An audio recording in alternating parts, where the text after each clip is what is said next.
توجد على كوكبنا أماكن تبدو وكأنها من عالم آخر، فمنها ما خلدته الطبيعة، ومنها ما شيده الإنسان. تتنوع هذه المواقع بين ما يبعث على الرهبة وما يثير الدهشة والإعجاب. قد يصعب عليك تصديق وجود مثل هذه الأماكن، لكنها حقيقية ومثبتة على الخريطة. لنبدأ رحلتنا. يقع جبل فانجينغشان في مقاطعة غويتشو الصينية، ويصل ارتفاعه إلى 2570 متراً فوق سطح البحر. وتكمن غرابة هذا الجبل في قمته الفريدة التي تتشكل من صخرة عمودية شاهقة بارتفاع 100 متر، تبدو وكأنها مشطورة إلى نصفين، حيث يعلو كل جانب منها معبد بوذي يربط بينهما جسر صغير. وقد بدأ تشييد هذه المعابد في الموقع منذ القرن العاشر، ويعد المنظر من الأعلى مشهداً استثنائياً لا تصفه الكلمات. تقع باموكالي في جنوب غرب تركيا، وتعد واحدة من أشهر المعالم الطبيعية في البلاد، حيث تتدفق مياه الينابيع الساخنة الغنية بالكالسيوم من هضبة يبلغ ارتفاعها 100 متر، ومع تبخر المياه تترسب طبقات بيضاء كلسية.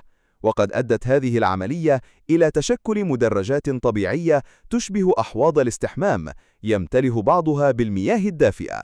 وتاريخياً كانت المنطقة تضم مدينة هيرابوليس الحرارية، التي لا تزال أطلال حماماتها الرومانية ومسرحها قائمة حتى يومنا هذا، كما أن الموقع مدرج ضمن قائمة التراث العالمي لليونسكو. يقع برج الشيطان في ولاية وايومينغ بالولايات المتحدة الأمريكية، وهو عبارة عن كتلة صخرية شاهقة تشبه في هيئتها جذع شجرة عملاق، إذ يرتفع مسافة 264 متراً من قاعدته وصولاً إلى قمته. يتكون هذا البرج من أعمدة سداسية طبيعية تشكلت بفعل النشاط البركاني القديم، ويحظى الموقع بمكانة مقدسة لدى الهنود الحمر، كما اكتسب شهرة عالمية بعد ظهوره في فيلم لقاءات قريبة من النوع الثالث. تعد روندبي قرية صغيرة تقع بالقرب من كوبنهاجن، وتشتهر بتصميمها العمراني الفريد، فالمنازل فيها لا تتبع خطوطاً مستقيمة، بل تتوزع في دوائر تشبه في شكلها شرائح البيتزا. صممت هذه القرية في ستينيات القرن الماضي، حيث خصصت كل قطعة أرض لمنزل صيفي لا تتجاوز مساحته 50 متراً مربعاً. يفصل بين الجيران سياج أخضر، ويبدو المشهد من الأعلى وكأنه لقطة من فيلم خيال علمي. تقع قلعة مون سان ميشيل على الساحل الشمالي الغربي لفرنسا، وتتميز بوقوفها الشامخ على صخرة تتحول إلى جزيرة مع ارتفاع المد، وهي الموقع الذي أطلق عليه الرومان قديماً اسم الجبل المقدس. شيدت أولى مباني هذا الموقع في القرن السادس الميلادي، ثم تحول المكان إلى وجهة رئيسية للحجاج خلال العصور الوسطى، ويعد اليوم ثاني أكثر المعالم السياحية زيارة في فرنسا. بمجرد وصولك إلى هناك ستشعر وكأن الزمن قد توقف عند حقبة العصور الوسطى. شاطئ بولدرز جنوب أفريقيا. لا يبعد شاطئ بولدرز كثيراً عن مدينة كيب تاون، ويشتهر بصخور الجرانيت الضخمة التي استمد منها اسمه. لكن المفاجأة الحقيقية التي يخبئها هذا المكان هي مستعمرة طيور البطاريق الأفريقي. نعم، يمكنك رؤية البطاريق وهي تتجول على الشاطئ الرملي. بدأت هذه المستعمرة عام 1982 ببضعة أزواج فقط، أما اليوم فقد أصبحت موطناً لآلاف الطيور التي يمكنك السباحة بجانبها. إنها تجربة لا تنسى. ميلفورد ساوند، نيوزيلاند. لا يعد ميلفورد ساوند في نيوزيلند مجرد خليج عادي، بل هو فيورد تشكل بفعل التعرية الجليدية منذ آلاف السنين، ويمتد لمسافة 15 كيلومتراً. تتميز المنطقة بصخورها الشاهقة ومياهها العميقة، حيث تنحدر عشرات الشلالات من الجدران الصخرية العمودية. وقد وصفه الكاتب روديارد كيبلينغ بأنه الأعجوبة الثامنة في العالم، وهو رأي لا يزال الكثيرون يشاركونه فيه حتى اليوم.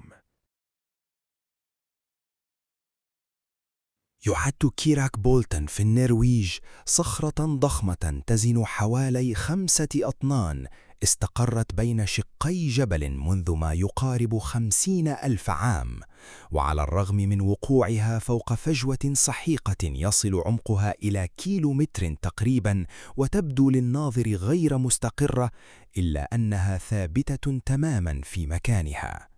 يقصد السياح هذا الموقع للوقوف على الصخرة والتقاط الصور، حيث تمنحهم الإطلالة من الأعلى تجربة تحبس الأنفاس.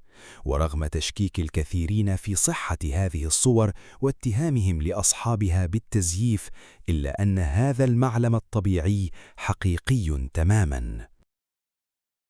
جبل فوجي، اليابان. يعد جبل فوجي أعلى قمة في اليابان، حيث يبلغ ارتفاعه 3776 متراً. وعلى الرغم من كونه بركاناً نشطاً شهد آخر ثوران له عام 1707، إلا أن العلماء يواصلون مراقبته بدقة.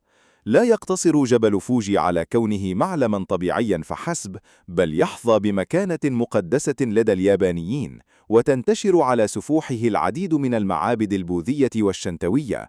وتتجلى روعة هذا الجبل في المشهد الذي يجمع بين قمته ومعبد شوريتو في المقدمة، إذ يصنف جبل فوجي كواحدا من أجمل البراكين في العالم.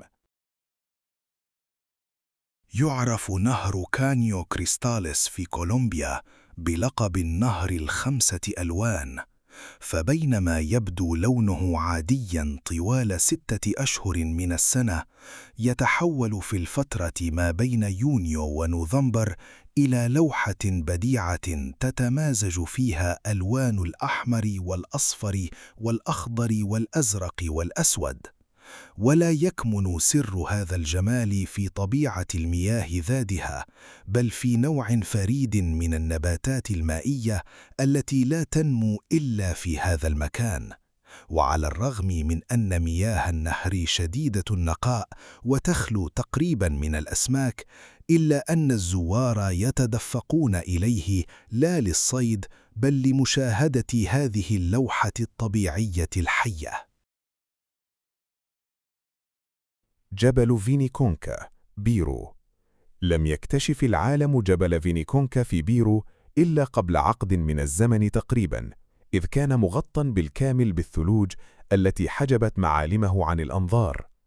ومع ذلك أدى التغير المناخي إلى ذوبان تلك الثلوج، ليكشف النقاب عن ألوان الجبل المذهلة التي تتنوع بين الأحمر والأصفر والأخضر والبنفسجي، نتيجة لتركيبته المعدنية الفريدة. وقد أصبح الجبل اليوم أحد أبرز المعالم السياحية في بيرو، حيث يتوافد إليه الزوار من مختلف أنحاء العالم لمشاهدة قوس قزح المتجمد في صخور الجبل. تعد شلالات نياجارا التي تقع على الحدود بين الولايات المتحدة وكندا وجهة طبيعية مذهلة، فهي ليست شلالاً واحداً، بل تتكون من 3 شلالات مجتمعة: شلال حدوة الحصان، والشلال الأمريكي، وشلال برايدل فيل. تشكل هذه الشلالات أقوى مجموعة شلالات في أمريكا الشمالية، فرغم ارتفاعها الذي ليس شاهقاً حيث يبلغ أقصى ارتفاع لها 57 متراً، إلا أن عرضها يتجاوز الكيلومتر، ويمر حوالي 90% من مياه الشلالات عبر شلال حدوة الحصان، ويمكن للزوار الاقتراب منها على متن السفن للاستمتاع برذاذ المياه وتكوين ذكريات لا تنسى. تضم حديقة آرتشز الوطنية في ولاية يوتا الأمريكية أكثر من 2000 قوس صخري طبيعي تشكلت على مر ملايين السنين نتيجة جفاف بحر قديم وتراكم طبقات من الحجر الرملي. ويعد القوس المنفرد دلكت آرتش أشهر معالم الحديقة حتى بات رمزاً للولاية. ولم تقتصر جاذبية الحديقة على السياح فحسب، بل جذبت أيضاً صناع الأفلام، حيث صورت فيها مشاهد من بداية فيلم إنديانا جونز والحملة الأخيرة. يحتضن بركان كيليموتو الواقع في جزيرة فلوريس الإندونيسية 3 بحيرات متجاورة داخل فوهته، وتفصل بينها جدران صخرية رقيقة. وتتميز هذه البحيرات بألوانها المتغيرة التي تتراوح بين الأزرق والأخضر والأحمر، وأحياناً تتحول إلى الأسود أو الأبيض، وذلك نتيجة للتفاعلات الكيميائية للمعادن وتأثير الغازات البركانية. يعتقد السكان المحليون أن تغير هذه الألوان يعود إلى غضب الأرواح، ويعد المشهد من فوق حافة البركان تجربة لا تصدق. تتعدد الشواطئ السوداء حول العالم، ويعد شاطئ رينيسفيارا في أيسلندا أحد أبرزها وأشهرها. تكونت رمال هذا الشاطئ بفعل رماد بركان كاتلا، وتنتشر على امتداده أعمدة بازلتية سداسية الشكل تشكلت نتيجة تبريد الحمم البركانية. كما يضم الشاطئ صخوراً بحرية تعرف بأصابع الترول، وتقول الأسطورة إنها كائنات أسطورية تحولت إلى حجر بعد أن أخفقت في الاختباء من أشعة الشمس في الوقت المناسب، ليضفي هذا المكان مزيجاً فريداً من الكآبة والجمال الأخاذ. يعد مضيق فردون في جنوب فرنسا أحد أعمق الأودية في أوروبا، إذ يصل عمقه إلى 700 متر ويمتد بطول 25 كيلومتراً وعرض يصل إلى 1500 متر. يشبه هذا المضيق جراند كانيون في أمريكا، لكن بحجم أصغر، ويشقه نهر فردون الذي يمنحه سحراً خاصاً، حيث يمكنك الاستمتاع بمشاهدته من الأعلى أو استئجار قارب صغير والسباحة في مياهه الزرقاء المتلألئة. إنها وجهة تلمس فيها عظمة الطبيعة وقوتها في كل زاوية. تعد جبال الدولوميت الواقعة في شمال شرق إيطاليا من بين أجمل السلاسل الجبلية في العالم، حيث تمتد على مسافة 150 كيلومتراً. وتشتهر هذه الجبال بظاهرة طبيعية تعرف بإنروساديرا، إذ تتلون قممها باللونين الوردي والبرتقالي عند شروق الشمس وغروبها. ومن أبرز معالمها قمم تريتشيمي دي لافاريدو، بالإضافة إلى الإطلالة المذهلة التي يوفرها مونتي باتيرنو. تعد فوهة أريزونا في الولايات المتحدة شاهداً على اصطدام نيزك ضخم بالأرض قبل نحو 50,000 عام، إذ ارتطم نيزك يزن قرابة 300,000 طن بسطح الأرض بسرعة بلغت 12 كيلومتراً في الثانية، مما أدى إلى تشكل فوهة بعمق 229 متراً وقطر يصل إلى 1.2 كيلومتر. وقد استخدمت وكالة ناسا هذه الفوهة خلال حقبتي الستينيات والسبعينيات لتدريب رواد الفضاء على محاكاة المشي على سطح القمر، وتجدر الإشارة إلى أن الفوهة تعد ملكية خاصة لعائلة بارينغر منذ سنوات طويلة. غابة فنال في البرتغال. تعد غابة فنال الواقعة في جزيرة ماديرا البرتغالية جزءاً من غابات اللوريسيلفا القديمة التي كانت تغطي جنوب أوروبا منذ ملايين السنين.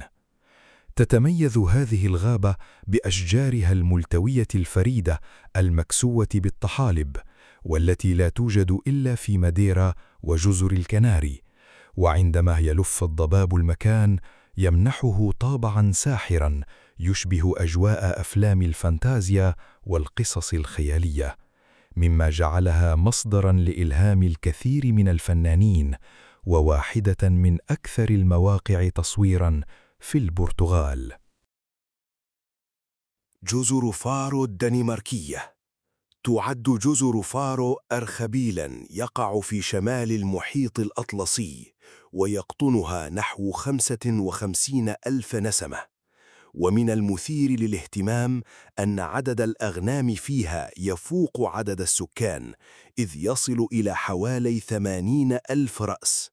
وتتميز طبيعة الجزر بكونها خاماً وبكراً، حيث تغيب الغابات تقريباً بسبب الرياح القوية، وتطغى عليها المنحدرات الشاهقة والمروج الخضراء والشلالات البديعة. وتبرز بحيرة سورفاكس فاتن كجوهرة فريدة في هذه الجزر، إذ تبدو من زوايا معينة وكأنها تطفو فوق المحيط بفضل ارتفاعها الذي يصل إلى 30 متراً عن مستوى سطح البحر. يعد تمثال ساردار فالاب هاي باتيل في ولاية جوجرات الهندية أطول تمثال في العالم، إذ يبلغ ارتفاعه مع القاعدة 242 متراً، بينما يصل ارتفاع التمثال وحده إلى 182 متراً. بني هذا الصرح تكريماً لأحد قادة استقلال الهند، واستغرق تشييده 5 سنوات بمشاركة أكثر من 3,000 عامل، وبتكلفة بلغت حوالي 430 مليون دولار، ليتم افتتاحه في عام 2018. ومن الصعب حقاً إدراك ضخامة هذا التمثال إلا عند رؤيته بالعين المجردة. تعد بحيرة قناديل البحر في جمهورية بلاو وجهة فريدة لا نظير لها، فهي تعج بقناديل بحر فقدت قدرتها على اللسع، مما جعلها غير مؤذية للإنسان. وقد اكتسبت هذه الكائنات هذه الخاصية نتيجة عزلتها عن المفترسات الطبيعية لآلاف السنين، وتمنحك السباحة في هذه البحيرة شعوراً وكأنك في عالم آخر. يعد شلال هايفوس في أيسلندا ثالث أطول الشلالات في البلاد بارتفاع يصل إلى 128 متراً. ولا تقتصر روعة هذا الشلال على ارتفاعه فحسب، بل تكمن في مشهده المهيب، حيث تتدفق المياه أمام خلفية من الصخور البازلتية التي تتخللها خطوط حمراء من الطين، مما يمنحه مظهراً يشبه تضاريس كوكب المريخ. وتعد الرحلة إلى هذا الشلال مغامرة بحد ذاتها، حيث يمر الطريق المؤدي إليه بشلال آخر خلاب يدعى ليتل نانيسفوس. في الختام، سواء كانت هذه المعالم من صنع الطبيعة أو من إبداع الإنسان، وسواء ظلت مخبأة تحت الجليد أو صمنت لآلاف السنين، فإنها تظل تذكيراً حياً بأن كوكبنا لا يزال يخبئ لنا الكثير من المفاجآت. إذا نال الفيديو إعجابكم، شاركوه مع من تحبون، ولا تنسوا الاشتراك في القناة. دمتم بخير.